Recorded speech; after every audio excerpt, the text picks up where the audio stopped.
Bom dia, tudo bem? Vamos fazer a nossa agenda de reforma íntima do dia 8 de agosto. Reflexão e vivência em torno do Evangelho. O homem de quem os demônios tinham saído suplicava que lhe fosse permitido acompanhá-lo. Jesus, porém, o mandou embora, dizendo: Volta para a tua casa, narra o que Deus fez por ti. E o homem foi por toda a cidade, espalhando a notícia do que lhe fizera Jesus. Lucas 8, 38 a 39. Meta do mês: desenvolver a caridade moral. A verdadeira caridade é paciente e indulgente. Não se ofende nem desdenha pessoa alguma. É tolerante e, mesmo procurando dissuadir, o faz com doçura, sem maltratar, sem atacar ideias enraizadas.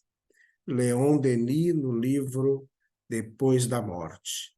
Meta do dia: desenvolver a benevolência.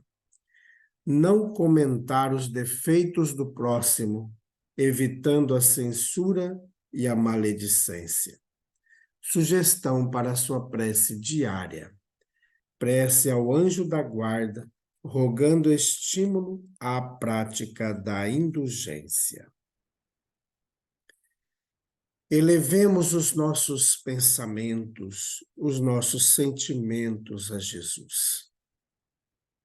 E vamos deixar-nos envolver por esse amor que emana do Cristo, envolvendo todo o nosso ser, transformando as nossas células, curando-nos.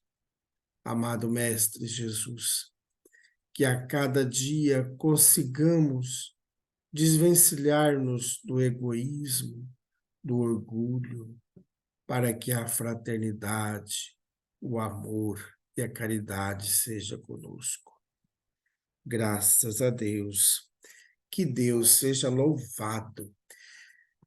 Meus amigos, nós iniciamos os cursos em nossa casa espírita, mas ainda dá tempo de você participar. No próximo sábado, nós estaremos estudando sobre Deus. Então, os amigos já estão se mobilizando no grupo das noções básicas do Conheço o Espiritismo. Vamos lá, meus amigos, vamos estudar Jesus, vamos estudar Deus e deixar esse amor envolver a todos nós. Meus amigos, hoje, terça-feira, é o dia da reunião pública, a partir das 8 horas da noite. E nós vamos falar sobre o Cristo. Nós estamos estudando o Evangelho segundo o Espiritismo, por ordem sequencial, e nós vamos fazer a segunda palestra do capítulo 1º. Então, os amigos são nossos convidados a participar conosco. Durante o dia, nós daremos mais informações sobre a nossa reunião pública. Você quer mais esclarecimento? Deixe seus comentários em nossas redes sociais, no Facebook, no YouTube, no Instagram e também no TikTok. Ou envie uma mensagem para o WhatsApp 66984667110. Meus amigos, nós encerramos ontem o estudo do Evangelho de Marcos e vamos iniciar o estudo do Evangelho de Lucas. Então, vamos aqui iniciar uma grande caminhada estudando as mensagens que esse trabalhador do Cristo deixou para nós. Só fazer uma pequena introdução, conta tanto nos relatos desse livro, dessa obra, O Evangelho por Emmanuel, comentários ao Evangelho segundo Lucas, como também no livro Paulo e Estevão, que Lucas era um dos discípulos de Paulo. E Paulo tinha uma vontade imensa de escrever um evangelho. Paulo, assim que ele se converteu no caminho de Damasco, após um período, ele começou a andar pelas regiões, conhecendo os discípulos de Jesus, conheceu Maria Santíssima, e foi anotando as informações que ele adquirira, até depois, nas grandes viagens, ter visitado Éfeso, onde Mãe Santíssima residia, junto com João Evangelista. E ele confessa a João Evangelista que ele tem o desejo de escrever um evangelho. Queria ficar próximo da Mãe Santíssima para ouvi-la e relatar essas grandes informações sobre Jesus. Porém, a tarefa de Paulo era outra. Então, ele delega para o discípulo, o Lucas, para que ele cole ali em Maria Santíssima, pegue as informações que ele possa, para assim escrever o Evangelho. E os escritos de Lucas são os maiores que nós temos no Novo Testamento, um dos maiores, né? Em torno de 27% do Novo Testamento consta na mão de Lucas, porque o Lucas escreveu segundo a tradição, então, em nenhum momento diz que é Lucas, mas a tradição nos diz que o Evangelho de Lucas foi escrito por Lucas. Então, o Evangelho de Lucas, o Ato dos Apóstolos, também foram escritos de Lucas. Paulo fica em primeiro lugar devido às cartas que ele escreveu, com 29% do Novo Testamento. Pronto, dado esses dados históricos, nós vamos então para a primeira mensagem de Emmanuel referente ao Evangelho de Lucas. Iluminando os que habitam na treva e na sombra da morte, a fim de guiar nossos pés no caminho da paz. Lucas, capítulo 1, versículo 79. Substitutos. É razoável que o administrador distribua serviço e responda pela mordomia que lhe foi confiada. Detendo encargos da direção, o homem é obrigado a movimentar grande número de pessoas. Orientará os seus dirigidos, educará os subalternos, dar-lhes incumbências que lhes apurem as qualidades no serviço. Ainda assim, o dirigente não se exime das obrigações fundamentais que lhe competem. Se houve alguém que poderia mobilizar milhões de substitutos para o testemunho na crosta da terra, esse alguém foi Jesus. Dispunha o Senhor de legiões de emissários esclarecidos, mantinha incalculáveis reservas ao seu dispor. Poderia enviar ao mundo iluminados filósofos para renovarem o entendimento das criaturas, médicos sábios que curassem os cegos e os loucos, condutores fiéis, dedicados a ensinar o caminho do bem.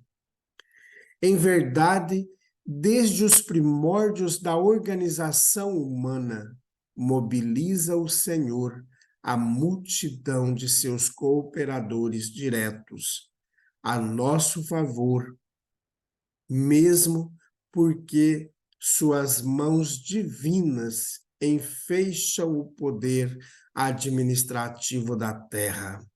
Mas urge reconhecer que, no momento julgado, essencial para o lançamento do reino de Deus entre os homens, veio Ele mesmo à nossa esfera de sombras e conflitos.